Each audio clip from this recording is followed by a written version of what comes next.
And let's go back to our top story. The reports coming in that Kim Jong-un, the North Korean premier, is visiting China on a secret visit. Now, why? For that, I'm joined by our China expert from Beijing, Einar Tangen.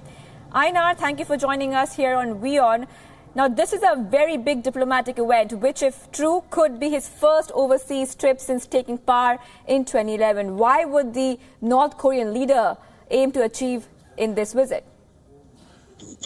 Well, clearly he would benefit because he would meet Xi Jinping, which he's been trying to do since Xi took office over 5 years ago. But unfortunately, I don't think it is true.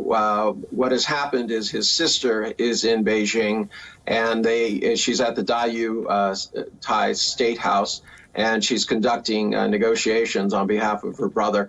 I think he would have loved it if Kim would have loved it if she had made a state visit to the DPRK.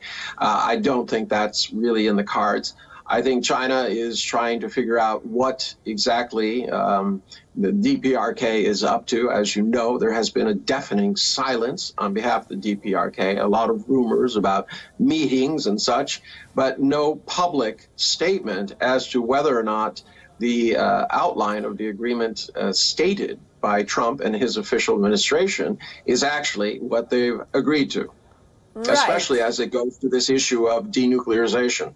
Right.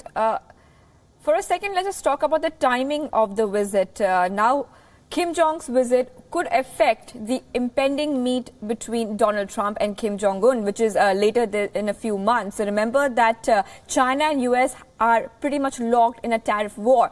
Could this be the reason, or why would Kim Jong-un visit China at this point of time? Remember that North Korea is trying to repair its relations with US and vice versa, but it's coming at a very interesting time right now because China and US are locked in a war. Why is Kim Jong-un going to China if it's true during this time? Well, quite frankly, if you take a look at the reality of the situation is, as I said, it's not him, it's his sister. She's negotiating on his behalf.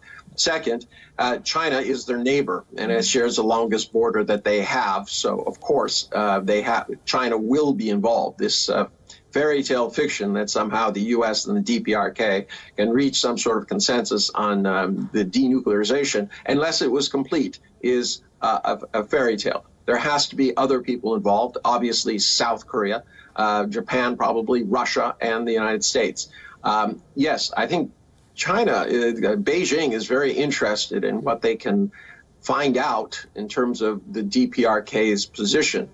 China has been very, very vocal in saying that they wanted this freeze for freeze, basically have both sides stand down. You have military exercises coming up shortly involving the U.S. and South Korea. The question is, how does the DPRK take that? There are a lot of unanswered questions, and as I said publicly, the DPRK has been silent, and it's thrown everything into the wind. No one knows exactly where things are. Obviously, China has a vested interest in making sure that this matter is handled very effectively. They do not want a nuclear arms race throughout Asia or anywhere else for that matter.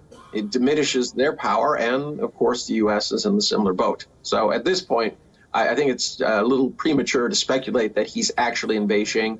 As you know, he tends to be a little bit concerned about his safety, doubtful that he would leave the security of his armed forces to travel to Beijing, with whom he has not had the best relationship. Right, exactly. My last question to you is that if these reports are to be believed, Kim Jong-un has never met any other state leader, since he became the North Korean premier, and in fact he has meetings lined up. He'll be meeting the South Korean, he'll be going to South Korea for a state visit after some time. After that, after the visit to South Korea, he will be meeting Donald Trump. So why is he choosing this time this period in his leadership to literally move out of his comfort zone? Well, I don't think it's a comfort zone. He's been looking for the meetings with the President of the United States, with President of China for quite some time. That has been no secret. He's been, in fact, a little bit, well, more than a little bit chagrined at the fact that, Xi Jinping has met with the leader of South Korea, the previous leader, 3 times. This is something that really affects him. He believes that he is the leader of a legitimate country and that he should be treated with respect, and he doesn't feel that he's gotten that. In terms of why he has to come and talk to Beijing, and Beijing to him, it's quite frankly, it's not going to go ahead without China. There are too many unresolved issues in terms of the trade. Remember, it was when China really started putting the screws down on North Korea that all of a sudden all of this was possible. So keep this in mind. This is not something simplified. It's not just China and the U.S. Russia is involved. Japan is involved.